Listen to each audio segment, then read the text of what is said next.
হুজুর বেহেশতে পুরুষদের জন্য হুর রাখা হবে, মেয়েদের জন্য কি থাকবে?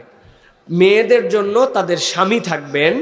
মেয়েদের জন্য যদি স্বামী না থাকেন, তার জান্নাতে না যান, আল্লাহ তার জন্য ব্যবস্থা করে দিবেন।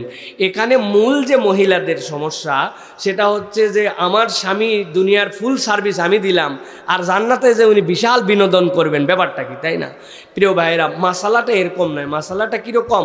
আল্লাহ যদি স্বামী স্ত্রীকে জান্নাতে ঢুকান, আপনি হবেন জান্নাতের সম্রাট, আর আপনার স্ত্রী হবে সম্রাজ্ঞী। এখন সম্রাজ্ঞীর অধীনে তো 1000ও চাকরানি থাকতে পারে। চাকরানি কি কখনো এই সম্রাজ্ঞীর মর্যাদা পাবে ভাই? তা আপনি তো রানী, সুতরাং আপনার এটা নিয়ে ভাবার কোনো দরকার নাই। তবে কোনো মহিলা যদি তার স্বামীকে না পায়, আল্লাহ রাব্বুল আলামিন তার জন্য যেটা অ্যারেঞ্জ করবেন সে অ্যারেঞ্জ করে দিবেন। প্রয়োজনে দুনিয়াতে এরকম স্ত্রীহীন দুনিয়ার বুকে মুমিন ছিল, আল্লাহ চাইলে ওইরকম একটা জান্নাতের